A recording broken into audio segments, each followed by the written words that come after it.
বাংলা সহ সারা বিশ্ব বাংলা সর্বভারতীয় সকলের উদ্দেশ্যে আমি কয়েকটি কথা নিবেদন করতে চাই। আজকে 24 তারিখ, সম্ভবত 4 তারিখে কাউন্টিং হয়েছে। এই পরিদিন মুখ বুঝে সব কিছু সহ্য করেছি। শুধু আমি নয়, বাংলার মানুষ, তৃণমূল কংগ্রেস কর্মীরা যারা রাষ্ট্রীয় সন্ত্রাসের বলি হয়েছেন, 12 জন মানুষ মারা গেছেন, খুন হয়েছেন, আত্মহত্যা করতে বাধ্য হয়েছেন, সবাইকে জোর করে পদত্যাগপত্র লিখিয়ে নেওয়া হচ্ছে, ইলেকটেড বডিগুলোকে কাজ করতে দেওয়া হচ্ছে না। কলকাতা কর্পোরেশনের মতো বড় কর্পোরেশন, যাদের জল, রাস্তা সহ বিভিন্ন ডেভেলপমেন্টের কাজ, প্রত্যেকটা মিউনিসিপ্যালিটিতে ইলেকটেড বডিকে অস্বীকার করে টোটাল প্রশাসনিক রাষ্ট্রীয় সন্ত্রাস চলছে। আমিও একদিন প্রশাসন চালিয়ে এসেছি। আমি জানি প্রশাসনের কি কাজ, দলের কি কাজ, আর উন্নয়নমূলক বোর্ডগুলোর কি কাজ। আমাদের সময়েও প্রায় 30% পঞ্চায়েত অপোজিশনের ছিল, এবারেও জিতেছে তারা। কই তাদের পঞ্চায়েত অফিসে তো আমরা কখনো তালা দিইনি, তাদের জেলা পরিষদ অফিসে তো তালা দিইনি, তাদের পার্টি অফিসে তো তালা দিইনি। সেন্ট্রাল গভর্নমেন্ট শুধু ক্ষমতায় ছিল বলে তারা যে পুলিশ প্রোটেকশন পেয়েছে, আমাদের সহকর্মীরা কখনো পায়নি। শুধু সেন্ট্রাল গভর্নমেন্ট পাওয়ারে ছিল বলে 5 বছর আমাদের সব ডেভেলপমেন্টের টাকা আটকে রাখা হয়েছিল। আজকে এগুলো জলের মতো পরিষ্কার। আমি সব ডিটেলসে না গিয়ে আজকে আপনাদের কাছে একটুকুই আমি বলতে চাই, একটা নির্বাচন হয়ে গেল, আমরা কি দেখলাম? এটা কি সত্যিই নির্বাচন হয়েছে, না নির্বাচনের নামে প্রহসন হয়েছে? প্রথম কথা, কোনো রাজ্যের লজিস্টিক ডিসক্রিপেন্সি বলে কোনো কিছু এসআইআর হয়নি, একমাত্র বাংলা। সেখানে জেনে শুনে 60 লক্ষ লোকের নাম বাদ দেওয়া হয়েছিল, প্লাস আরো 58 লাখ। তার মধ্যে লড়াই করে আমরা 32 লক্ষ লোকের নাম তুললেও 27 লক্ষ, এবং পরে বিজেপি জমা দিয়েছিল আরো 7 লক্ষ, 34 লক্ষ সংখ্যাটা হয়, প্লাস 58 লক্ষ। তার মানে 58 আর 34 যদি আপনারা দেখেন, প্রায় 1 কোটির কাছাকাছি চলে যাচ্ছে। এই 1 লক্ষ, হ্যাঁ 1 কোটির কাছাকাছি চলে যাচ্ছে। তো এবার আপনারা আমাকে বলুন, এত কাউন্টিং রিগিং করা, ইভিএম মেশিন রিগিং করা, আমাদের কাছে স্পেসিফিক খবর আছে সেন্ট্রাল ইলেকশন কমিশনের অফিস থেকে ডেটা হ্যাকিং করা, বিভিন্ন সূত্র মারফত, বিভিন্ন মানুষ মারফত, বিভিন্ন অর্গানাইজেশন মারফত খবরগুলো কানে আসছে একটা একটা করে। বিজেপির লোকেরা সিআরপিএফ এর ড্রেস পরে ঢুকে গেছে কাউন্টিং সেন্টারে, পরিকল্পিতভাবে মিডিয়াকে দিয়ে। 1 রাউন্ডও গোনা হয়নি, তখন থেকেই 200 সিটের বিজেপি জিতছে বলে রটিয়ে দেওয়া। কারণ আপনারা সবাই জানেন, আমি একটা সিদ্ধান্ত নিয়েছি। আমি দুঃখিত, আমি সব সংবাদ মাধ্যম খারাপ, একথা নিশ্চয়ই বলবো না, কিন্তু এখানে ব্যতিক্রমীও কেউ নেই, মানুষ শুধু ব্যতিক্রমী। আজকে যদি আপনারা জিতেই থাকে, জোর করে, লুট করে, ভোট লুট করে, মানুষের নাম বাদ দিয়ে, এবং বেলা 11টার পর থেকে কাউন্টিং সেন্টারে কাউকে কাউন্টিং এ এজেন্ট ঢুকতে দেননি। আপনারা এজেন্টের আইডি কার্ড কেড়ে নিয়েছেন। আমার কেন্দ্রে আমি যখন খবর পেয়ে গেছি, আপনারা আমাকে যে রাউন্ডগুলোতে আমি এগিয়েছিলাম 13,000 ভোটে, আপনারা, আমি দেখেছি যিনি এখন গদিতে বসেছেন, তার নাম করতে আমার ভালো লাগে না, তাকে আমরা অনেকদিন ধরে চিনি। তিনি নিজে বসে লুট করছিলেন ডেটা সেন্টারে বসে, আমি নিজে দেখে এসেছি। আমাকে ঘাড় ধাক্কা দিতে দিতে তাড়িয়ে দেওয়া হয়েছে, হলের বাইরে বের করে দেওয়া হয়েছে। সিআরপিএফ আর বিজেপির কর্মীরাও আমি শুনেছি পুলিশের ড্রেস পরে, সিআরপিএফ এর ড্রেস পরে ভেতরে বসেছিল। আর যারা ডেটা সেন্টারে বসেছিল তারা কিন্তু সবটাই বিজেপির আইটি সেন্টারের লোক ছিল বলে আমি শুনেছি। আমি সহ, আমার চিফ ইলেকশন এজেন্ট সহ, আরো 4টে দল সহ অন্যান্য পার্টির এজেন্টদের সবাইকে বের করে দেওয়া হয়েছিল। তারপরে রেজাল্টটা ডিক্লেয়ার করেছে জেতার জায়গায় হারা, হারার জায়গায় জেতা। এই পাশাটাই উল্টেছে প্রায় 150 সিটে, এবং সেটা না হলে আমরা 220 থেকে 230টা সিট পেতাম। মানুষের জন্য দোষী নয়, মানুষের জন্য দায়ী নয়। আর যদি সত্যি আপনারা জিতে থাকতেন, তাহলে মানুষের মধ্যে আনন্দ কেন নেই? মানুষের মধ্যে স্বতঃস্ফূর্ততা কেন নেই? কেন বাংলা আজকে লুম্পেনদের হাতে ছেড়ে দিয়েছেন, যারা মাথায় ফেট্টি পড়ে আর মোটর বাইক নিয়ে লুট করছে মানুষের ঘর, পার্টি অফিস লুট করছে, বাড়ি লুট করছে, মা বোনদের আত্মসম্মান লুট করছে। মহিলা ধর্ষিত হবার পরেও ভগবানপুরে মুখ খুলে বলতে পারেনি, মন খুলে, যে আমি ধর্ষিতা হয়েছি। কারণ সেখানে বিজেপি কাকে নামিয়েছে? রাষ্ট্রীয় সন্ত্রাসের নামে যে ফৌজ, যারা মানুষকে, ফৌজ মানে প্রশাসন, রাজ্য প্রশাসন, যারা মানুষকে নিরাপত্তা দেবেন, আজকে রক্ষক হয়ে গেছে ভক্ষক। আমিও এতদিন প্রশাসন চালিয়ে এসেছি, আমি কোনোদিন প্রশাসনে যারা পুলিশের উর্দি পড়ে অনেক কাজ করে তাদের প্রতি আমার শ্রদ্ধা আছে। আমার সাথেও তো তারা কাজ করেছে, আমরা কখনো এসব জিনিস করতে বলিনি, কারণ এই রাজনীতি আমরা বিশ্বাস করি না। যার জন্য 2011-তে পরিবর্তন হওয়ার পরে আমরা রবীন্দ্রসঙ্গীত বাজাতে বলেছিলাম, নজরুল সঙ্গীত বাজাতে বলেছিলাম, আর এবারে তো রবীন্দ্র জয়ন্তীটাই পালন হলো না। আমি নিজে পারমিশন চেয়েছিলাম, দেয়নি। আমরা তখন আমার নিজের বাড়িতে এখানে আমরা রবীন্দ্র জয়ন্তী পালন করেছি। আজকে এমন অবস্থা, একটা মিটিং করতে পারমিশন দেওয়া হচ্ছে না। প্রতিদিন আমাদের নির্বাচিত কাউন্সিলরদের অ্যারেস্ট করা হচ্ছে, মিউনিসিপ্যালিটি কাউন্সিলরদের অ্যারেস্ট করা হচ্ছে, মিউনিসিপ্যালিটির ঘরগুলো গুন্ডারা গিয়ে দখল করছে। 2500-এর বেশি পার্টি অফিস আমাদের লুম্পেনরা দখল করে নিয়েছে পুলিশকে সামনে রেখে। এবং আমাদের নেতারা যখন পুলিশকে ফোন করে জানাচ্ছে আমার সব লুট করে নিচ্ছে বাড়ি থেকে, আমার ক্লাব ঘর থেকে, আমার পার্টি অফিস থেকে, তখন পুলিশ বলছে ইনস্ট্রাকশন আছে।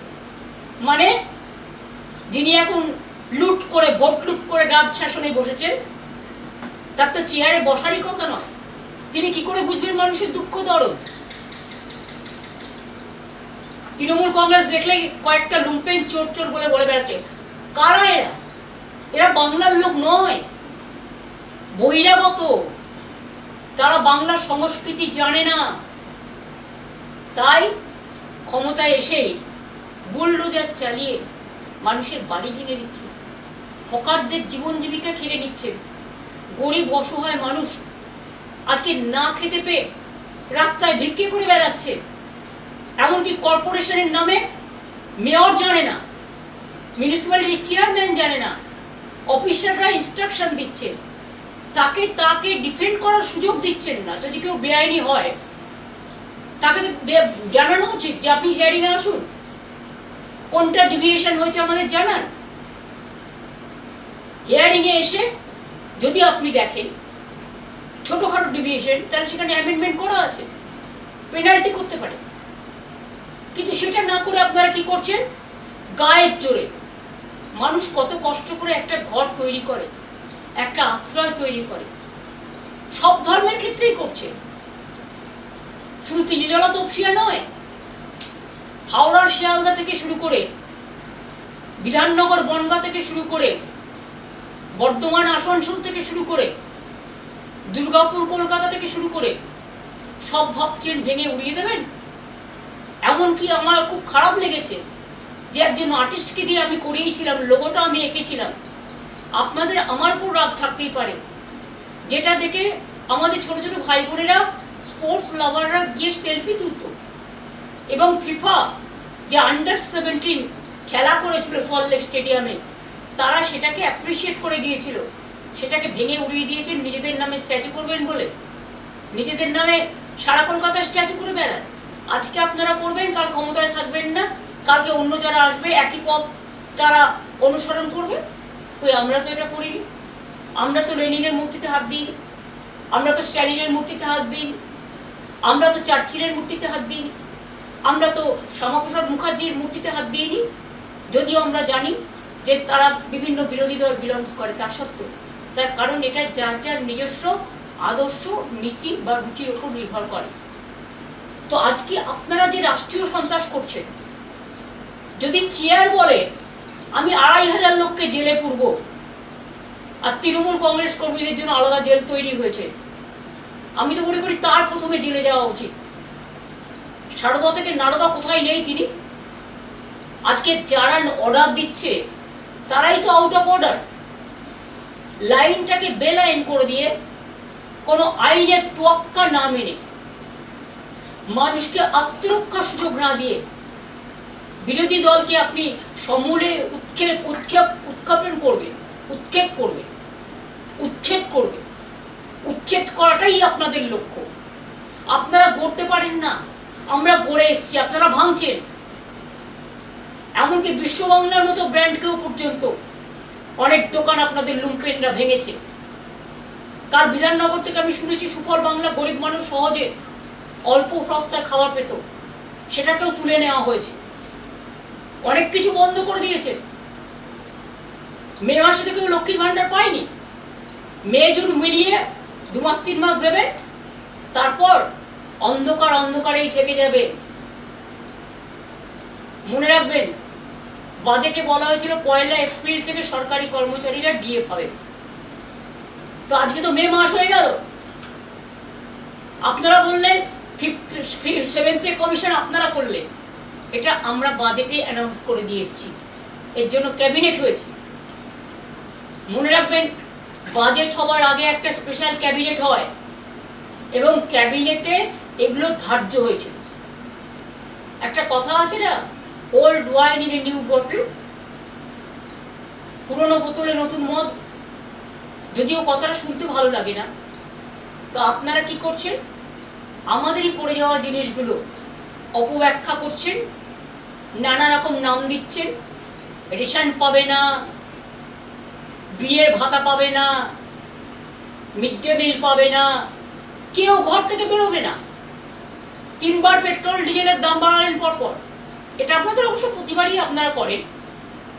তো মানুষ বাইক চালাবে না, মানুষ স্কুটার চালাবে না, মানুষ গাড়ি চালাবে না, মানুষ বাসে উঠবে না। তো চ্যারিটি বিগিনস অ্যাট হোম।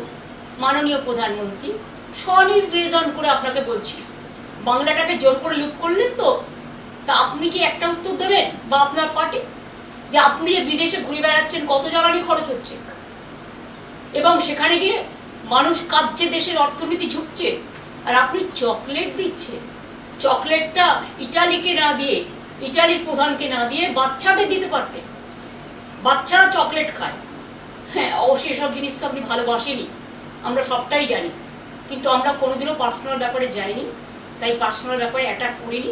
এটা কোনো রাজনৈতিক সৌজন্যতা নয়, কারণ আপনাদের দল কাপুরুষতার দল, আর আমাদের দল বাংলার সংস্কৃতি মেনে সম্প্রীতির দল। আজকে আপনারা কখনো মাইনরিটিসদের সব ফান্ড বন্ধ করে দিয়েছেন, যেমন ইমাম ভাতা বন্ধ করেছেন, পুরোহিত ভাতা বন্ধ করেছেন। তারা ভাতাটা ধর্মের জন্য পেত না, বুঝে রাখুন। আমরা যখন ক্ষমতা এসছিলাম, জেনে রাখুন, তখন একটা পোলিও কেস হয়েছিল হাওড়ায়, এবং সেই জন্য ভারতবর্ষ রেড লিস্টেড হয়ে গেছিল, ব্ল্যাক লিস্টেড হয়ে গেছিল। তারপরে সমস্ত সমাজকে বোঝানোর জন্য তাদের মানুষকে সচেতনতার কাজ করানো হতো, যে আপনি পোলিও ভ্যাকসিনটা নিন, আপনি বাচ্চাদের ভ্যাকসিনটা দিন, আপনি ইনস্টিটিউশন ডেলিভারিতে আসুন, আপনাদের ছেলেমেয়েরা পড়াশোনায় এগিয়ে যাক, শিক্ষার মান উন্নত।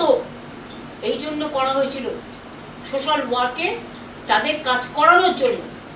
আর মনে রাখবেন, কেউ আপনাদের উপর নির্ভর করে চলে না। আপনাদের তো এইসব কুচকাচ টাকার প্রয়োজন নেই, কারণ আপনাদের তো আর দেশের সব টাকাটাই যে আপনাদের সম্পদ হয়ে গেছে পার্টি। সোনা কিনবেন না, গাড়িতে চড়বেন না, দোকানে যাবেন না, রেস্টুরেন্টে যাবেন না, শুধু সন্ত্রাস চালান। মানুষের মুখ বন্ধ করুন, মানুষের কণ্ঠরোধ করুন। রাষ্ট্রীয় সন্ত্রাস যত চলছে, মানুষ হাহাকার করছে। কেন সন্ধ্যেবেলায় এখন লোক ভয় বেরোয় না? আগে তো কলকাতায় রাত 2টা পর্যন্ত মেয়েরা নির্দ্বিধায় নিঃসংকোচে সাংস্কৃতিক কর্মসূচি করত, ক্লাবে যেত, রেস্টুরেন্টে যেত, জন্মদিন পালন করত, উৎসব পালন করত। আজকে সব উৎসবের মধ্যে সীমারেখা টেনে দিচ্ছে, ভাগাভাগি করে দিচ্ছে। ঠিক আছে, মুসলিমদের আপনারা পছন্দ করেন না, জানি আমি, তাই তারা তাদের উৎসব পালন করতে পারবে না।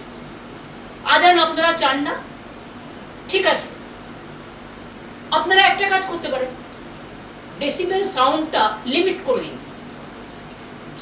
যে 65 ডেসিবেলের বেশি আজানেও হবে না, ভিআইপি গাড়িতেও হবে না, এলআইপি গাড়িতেও হবে না, ডিজেতেও হবে না। সবার জন্য একই রুল। আইনকে বেআইন করবেন। Law cannot be discriminated between one to another. মনে রাখবেন, আর্টিকেল 14 যেমন আছে সংবিধানে, আমাদের কোডে, আমাদের লয়ে আর্টিকেল 19 আছে, আর্টিকেল 21 আছে। একবার পড়ে দেখেছেন আইনগুলো কি বলে?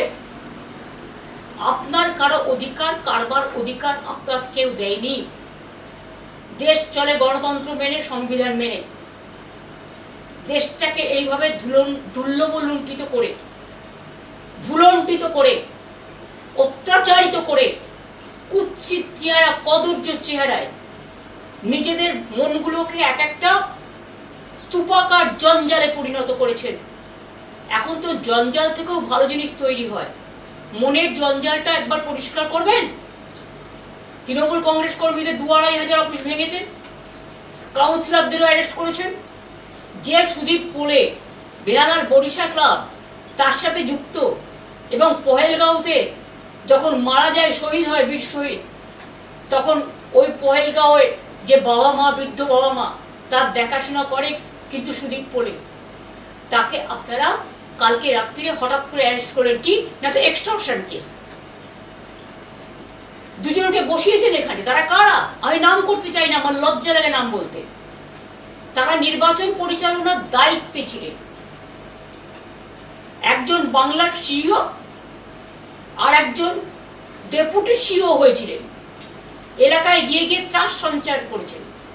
ইলেকশনের আগে থেকে কাউন্টি পোলিং এজেন্টদের অ্যারেস্ট করেছেন, ডিএমদের চমকেছেন, এসপিদের চমকেছেন, যা ইচ্ছে তাই করেছেন। বাংলা থেকে 500 অফিসারকে বাইরে পাঠিয়ে দিয়েছেন। আজকে সেই অত্যাচারিত দুজন শাসক, এই শাসক দলের একজন চিফ সেক্রেটারি হয়েছে আর একজন চিফ অ্যাডভাইজার হয়েছে, এবং তারা বলছে ওপেনলি, এগুলো আমার সংবাদ মাধ্যমের কাছে শোনা বা যাদের অ্যারেস্ট করছে তাদের কাছে শোনা কথা, কখনো কখনো বেরিয়ে আসে। গ্যাজা কেস দিন, আর্মস কেস দিন, এক্সটর্শন কেস দিন, এভিডেন্স কোথায়? আজকে 10 বছর বাদে আপনার মনে হলো 2021-এর কেসে এখন অ্যারেস্ট করতে হবে? 21-এর কেসে যারা গুলিতে মারা গিয়েছিল তারা বিচার পেয়েছে? আপনার মনে হলো যে আপনার এনআইএ এসে কিছু লোকের নামে কেস করেছিল, কারণ সেন্ট্রাল গভর্নমেন্ট আমাদের আপনাদের হাতে? একটা পটকা ফাটলে national commission on women, BJP রাজনৈতিক commission, human rights commission, NIA, CBI, ED, children commission, tribal commission, schedule caste commission, minority commission, রোজ কমিশনের যাতায়াত ছিল বাংলায়। আর আজ কোথায় সে কমিশন?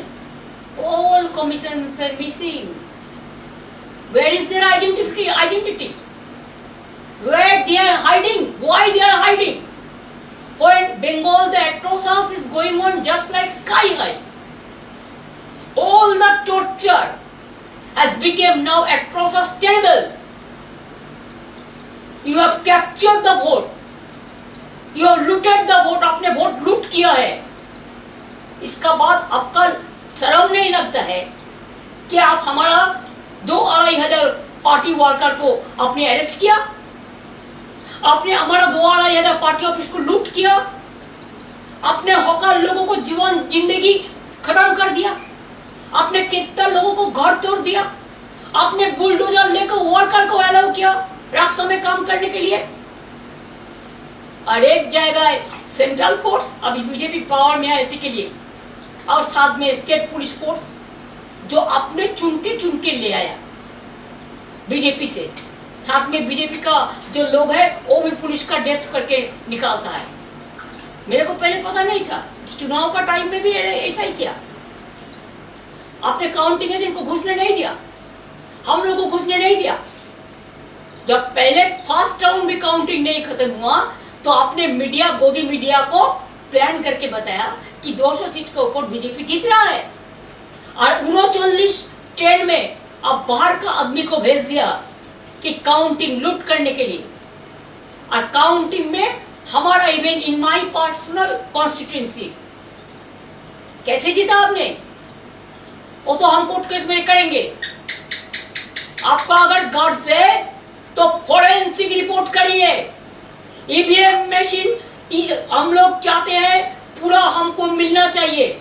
ईवीएम मशीन का रिपोर्ट, पूरा वोट 92%, 93% होने के बाद बैटर डिस्चार्ज कैसे 92% होता है? Mister Dhiren Kumar, may I ask you the question? Only you are the expert. अब बहुत बड़ा टाइगर हो गया बीजेपी को जिताने के लिए। लेकिन एक दिन सोचिए, कोई तो ऊपर वाला होता है ना, सब देख रहा है। आज बंगाल को लूट किया, आज आपको इसके लिए दिल्ली चला जाएगा कि हम लोग वीक नहीं है। आज हम लोगों पर अत्याचार चल रहा है, हमारा वर्कर को हर रोज अरेस्ट कर रहा है, हमारा इलेक्टेड बॉडी को फंक्शन नहीं करने दे रहा है। अगर आप सच से जीतता, हिम्मत से जीतता, तो आप इतना अत्याचार नहीं करते, आप इतना जुलूम नहीं करते, आप जनता के लिए काम करते। लेकिन आप काम नहीं कर रहा है, आप जनता का साथ दुश्मनी कर रहा है। और इसी के लिए हम लोग इंडियन अलायंस एक साथ में हम फर्स्ट वीक ऑफ जून में बैठने का कोशिश करेंगे, सबको साथ बातचीत करके। और जो अदर जो लाइक माइंडेड पार्टी है, और हम लोग प्रोग्राम भी करेंगे। अगर जरूरत पड़े तो आपको मुखोश छीनने के लिए wherever we have to go, we are ready to go. Please see that we are not going to bow down our head. You can arrest my 2,500 people. You can loot at my party office. आपने हमारा घर का सामने भी जुलूम किया, सब security सबका विड्रॉ कर लिया। लेकिन आपका जो लीडर लोग है, आप 10 साल से एक एक आदमी को 20-20 करके सिक्योरिटी देके रखा है। आप पहलगांव में सिक्योरिटी नहीं दे सकता है, आप दिल्ली में जब इंसिडेंट होता है सिक्योरिटी नहीं दे सकता है। लेकिन आपका सब सेंट्रल फोर्स आप बीजेपी को गार्ड करने के लिए रख दिया है। देश का इकोनॉमी आज कहाँ गया है? आज सबको एडवाइस दे रहा है। पहले एडवाइस तो खुद लीजिए। चोर की माए जोर से बोले, mother of thieves shouts most. Everywhere you are accusing us, abusing us without the evidence. कितना जेल बनाओगे आप? बनाओ, हम देखने चाहते हैं देश भर कितना जेल है। आप जितना अत्याचार बंगाल में करेंगे, इतना आपको नुकसान दिल्ली में होगा। कि अभी हम बंगाल से फ्री हो गया, आपने मेरे को वोट लूट लिया जबरदस्ती। You are always anti-women. You are always anti-young generation. You are always anti-farmers. You are always anti-minorities. Minorities means not only Muslims, Christians, Sikh, Buddhist, Hindi, Parsi, all. Do you think it is proper? Please remember, जितना आदमी को आप police देके संतरास करो, इतना नेता आपको रहना, आप ऐसे नेता बनाया जो नेता का काम ही है अत्याचार करना, भ्रष्टाचार करना। तो इसी के लिए हम लोग तैयार है। आपको जिम्मेदारी है देश संभालना, शांति रक्षा करना। अगर ये आप नहीं कर सकते हैं तो जनता तो रास्ता में उतरेगा ही। आप परमिशन नहीं देंगे, रास्ते में बैठने के लिए कोई परमिशन चाहिए? अब मीटिंग करने के लिए परमिशन नहीं देता है, रविंद्र जयंती पालन करने के लिए परमिशन नहीं देता है। सेंट्रल हॉल में जो दिन रविंद्र जयंती था आपका कोई नहीं गया पार्टी से, खाली हमारा पार्टी से सागरिका घोष गया था, सब मेरे को पता है। तो इसी के लिए please remember we will bounce back and you can get the befitting reply, please be ready for that. आप তৈরি রইয়ে। আর বাংলার মানুষকে আমি হাত জোর করে বলবো প্লিজ ভয় পাবেন। কিছু মানুষ আসে তাদের রং বদলায় বহুরূপীর মতো, যারা বেনো জলে ভেসে আসে তাদের বেনো জলে ভেসে যেতে দিন, এতে তৃণমূল কংগ্রেসের কিচ্ছু যায় আসে না। এরা গেলে বরঞ্চ দলের ভালো হবে। এদের টার্গেট করে বিজেপি ঢুকিয়েছিল, টার্গেট করে আবার তারা আসল জায়গায় ফিরে গেছে। এবার বিজেপি বুঝে নিন, লুম্পেনদের দিয়ে রাজ্য চালাবেন, রাষ্ট্র চালাবেন, না মানুষ যারা মানুষকে বোঝে মানবিকতা দিয়ে রাষ্ট্র চালাবেন। এটা মানুষের কাছে আমি বললাম এই কারণে যে আজকে মিশনারিজদেরও মনে রাখবেন, তাদের ফান্ডও বন্ধ করে দেওয়া হয়েছে, মুসলিমদের ভাতাও যেমন বন্ধ করে দেওয়া হয়েছে, পুরোহিতদের ভাতাও কিন্তু বন্ধ করে দেওয়া হয়েছে। All are in travel except BJP. তারা শুধু ভাবে ক্ষমতা দখল করাটাই তাদের কাজ। ভারতবর্ষ তো সবটাই দখল করেছো, তাও কেন দেশটাকে বলছো যে সোনা কিনবেন না, বিয়েতে সোনা পরবেন না, গাড়ি চড়বেন না। তো আপনাদের নেতারা কত গাড়ি চড়ছে তার একটা হিসেব দেবেন। আমার এইটুকু বক্তব্য আজকে আপনাদের কাছে আমি জানালাম। বাদ বাকি আমি টাইম টু টাইম এই বুলডোজার রাজনীতি, হকারদের উচ্ছেদ করার রাজনীতি পুনর্বাসন না দিয়ে, আমরা কালীঘাট স্কাইওয়াক যখন করেছিলাম হকারদের জন্য আমি আলাদা হকার মার্কেট করে দিয়েছিলাম এবং পরে এসি মার্কেট করে দিয়েছি হকারদের। দক্ষিণেশ্বরে যখন আমি স্কাইওয়াক করেছিলাম দক্ষিণেশ্বর মন্দিরে, তখনও কিন্তু হকারদের আমরা পুনর্বাসন দিয়ে করেছিলাম। কল্যাণী এক্সপ্রেস সেতু যখন করি 43টা বাড়ি ছিল রাস্তার উপরে, ঠিক 43টা বাড়ি যেমন বাড়ি ছিল সেই রকম বাড়ি আমরা তৈরি করে দিয়েছিলাম। পুনর্বাসন ছাড়া কোনো মানুষকে আমরা উচ্ছেদ করতে দিই না। আর আপনারা আজকে গায়ের জোরে সব লুট করছেন, সব ভেঙে তছনছ করছেন, সব উধাও করে দিচ্ছেন, সরকারের লোগো পর্যন্ত উধাও করে দিচ্ছেন। আপনারা কিভাবে চিরকাল আপনারা থাকবেন? দিল্লিতে ক্ষমতায় আছেন বলে ওদিকে একটা এদিকে একটা, দুটো এক হয়ে প্রোটেকশন পাচ্ছেন। আগামীকাল দিল্লিটা যখন যাবে না তখন বুঝবেন আপনারা টলমল করবেন এবং সেদিনের জন্য আমরা অপেক্ষা করব। আমি গদি মিডিয়াকে বিশ্বাস করি না, কারণ গদি মিডিয়া এখন হনিমুন পিরিয়ডের মধ্যে ব্যস্ত আছে এবং গদি মিডিয়া টোটাল বিজেপি যা বলে তাই শোনে। বিরোধীরা যদি কিছু বলে সেটাকে অপব্যাখ্যা করা হয়। 29 জনে বিরোধী দল হয়, রেকগনিশন পায় 294 মধ্যে। পার্থদা 29 জন পেয়েছিল বলে পার্থদাকে সে সময় দেওয়া হয়নি, তারপরে একজন জিতে গেল, 30 জন পেল, তখন পেয়ে গেল। আজকে 79 জন আমাদের জেতার পরেও বিরোধী দলের নেতাকে, মাননীয় এক্স স্পিকারকে তাদের বসতে হচ্ছে বারান্দায়, আর আপনারা গাড়ি চড়ে সুখনিদ্রা দিচ্ছেন। লজ্জা করে না? সবটাই তো নকল, সবটাই তো টুকলি। এইভাবে কোনো রাজ্য চলতে পারে না। কাজে এই লড়াইয়ে অনেকেই ভয় পাচ্ছেন, অনেকে ভাবছে আমার চাকরিটা কি হবে, আমার ব্যবসাটা কি হবে, আমার কাজটা ঠিক মতো চলবে কিনা, আমার সেন্সর বোর্ড আমার সিনেমাটা ক্লিয়ার করবে কিনা, আমি প্রোগ্রাম পাবো কিনা। আসলে আজকে তো আর সলিল চৌধুরীর মতো একটা লোক নেই, সত্যজিৎ রায়ের মতো কেউ নেই। অমাত্য শুনো বেচারা প্রতিবাদ করতে করতে তার জমি তার ঠিকানায় কেড়ে নেওয়া হয়েছিল। সুতরাং বিদ্যাসাগরও নেই, রাজা রামমোহন রায়ও নেই। প্রতিবাদ করার মনীষীদের আমাদের পাশে না থাকলেও তারা আমাদের মনে আছে, তাদের আদর্শ নিয়েই আমরা পথ চলব। রামকৃষ্ণও নেই, স্বামী বিবেকানন্দও নেই, নকল দীর্ঘধারীরা চলে এসছে। কাজেই লোক দেখানো, মন ভোলানো, ভয়ে মানুষ আতঙ্কিত, শঙ্কিত, সকালটা হয়ে গেছে বিভীষিকা, দুপুরটা হয়ে গেছে তমসাচ্ছন্ন, সন্ধ্যেটা হয়ে গেছে নিশীথ রাতের অন্ধকার, আর রাত্রিটা হয়ে গেছে সন্ধ্যেবেলাতে নামছে মধ্যরাতে মধ্য লগনের অত্যাচারের বিভীষিকা। একদিকে বিজেপির অত্যাচার, একদিকে রাষ্ট্রীয় সন্ত্রাসের নামে প্রশাসনের যারা এই কাণ্ডগুলো করে বেড়াচ্ছে তাদের কাছে আমার একটাই আবেদন থাকবে, আমি আপনাদের বিরোধী নই, আমাদের সময়ও আপনাদের আমি কাজ করিয়েছি, কিন্তু এসব কাজ আমি করি না। মনে রাখবেন আপনারা কিন্তু আইনের রক্ষক।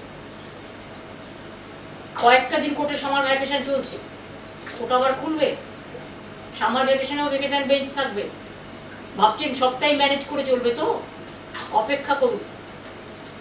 আপনিও যদি আইন ভঙ্গ করেন তাহলে জেনে রাখবেন আপনিও কিন্তু আইনের আওতায় পড়েন। আইন সবার জন্য এক। আর রাজনীতিতে সত্যি যদি আপনারা জিততেন, অত্যাচার করতেন না। আজকে আপনারা লুট করেছেন বলে ভয় পাচ্ছেন, লুটটা যে কোনো মুহূর্তে ফাঁস হয়ে যাবে। ফাঁস অলরেডি মানুষ জেনে গেছে, যার যা জানা, এবং সেই জন্য ভয়ে আতঙ্কিত হয়ে আপনারা চোখের সামনে অন্ধকার দেখছেন, তাই এগুলো করছেন। আমি আজকে ফেসবুক লাইভের মাধ্যমে যারা এই প্রোগ্রামটা আপনারা ওয়াচ করছেন, বা আগামী দিনে যদি আমায় কিছু বলতে হয় আমি ফেসবুক লাইভের মাধ্যমেই বলবো, সেটা আপনাদের আমি আগে জানিয়ে দেবো। আজকে একটু জানাতে দেরি হয়েছে, আমি আপনাদের আগেই জানিয়ে দেবো। কারণ এখন কোনো মিডিয়া মানুষের মিডিয়া নয়, গদি মিডিয়া, তারা সত্যিটা মানুষের কাছে তুলে ধরবে না।